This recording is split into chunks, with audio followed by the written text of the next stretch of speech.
Hey, back here on Peace and Education. This is the critical look at this article.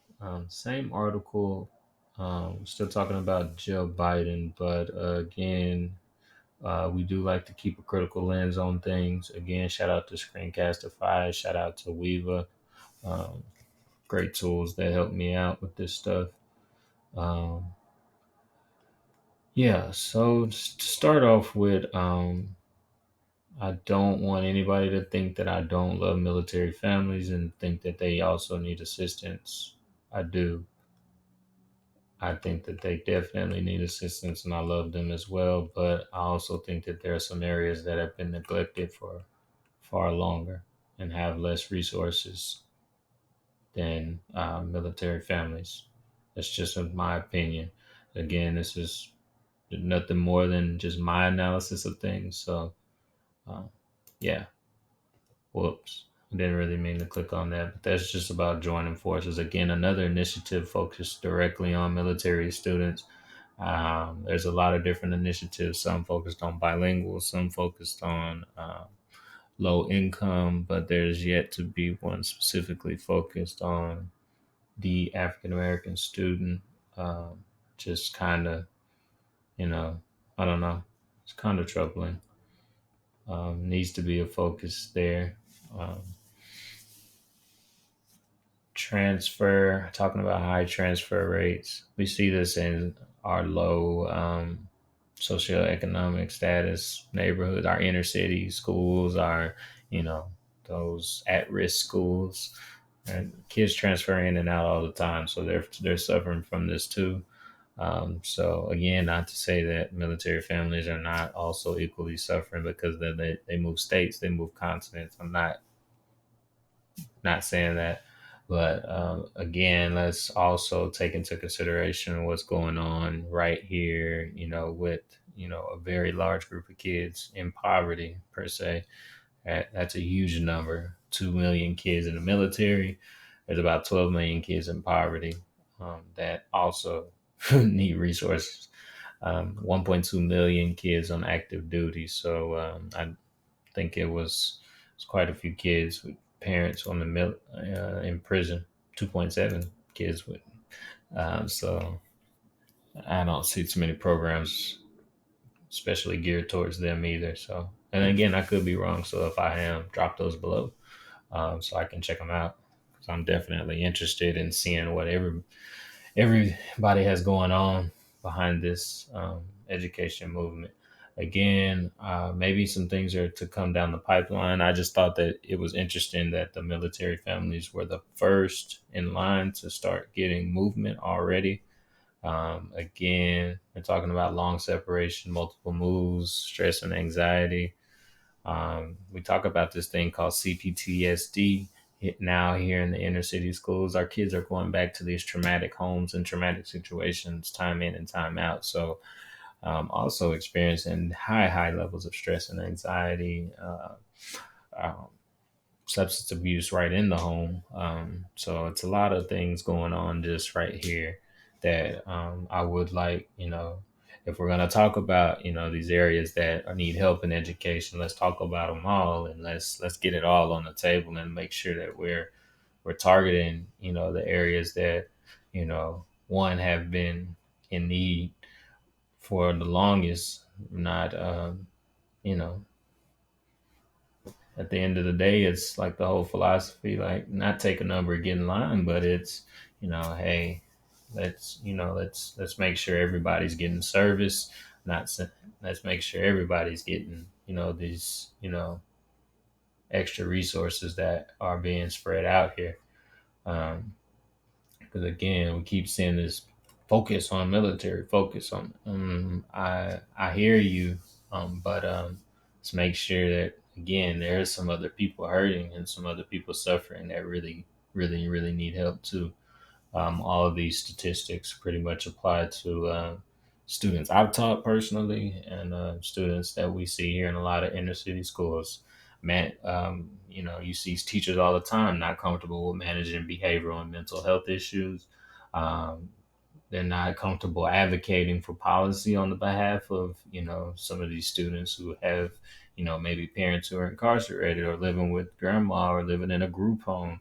You're not always comfortable with advocating with that. Or I mean, we had assisting with being connected with getting them to college and careers. Like all of these are things that I've talked to teachers, me personally, with working in inner city schools, that these are troubles that we're having as well. Talking about moving money from the construction of military base schools to um, the wall. I mean, yeah, that's bad, but shoot, let's get some military funding. Um, Also, we just need funding for schools. Period. Is what that was what I was leading to. Let's look at it in general. So instead of just trying to target that area, again, they're talking about the stress, anxiety, depression, aggression, like this, substance abuse, weapons. Um, Not trying to again um, play down on what's going on in the military family, but it's the stuff that's going on and the Hispanic family, African American families, just families that are dealing with poverty and the low socioeconomic situations in general. They're dealing with this, and in some ways, a little bit different, and could be a little bit classified as more extreme in some ways. So we I like this idea of specially trained people. We need more of this. It's targeted for specific situations and specific circumstances. We need that. This idea of culture shock. Yeah, definitely.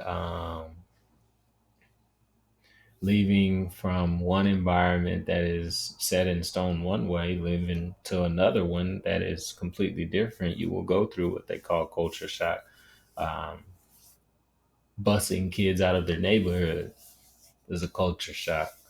Um, Sometimes school choice, which leads to busing, it's a culture shock.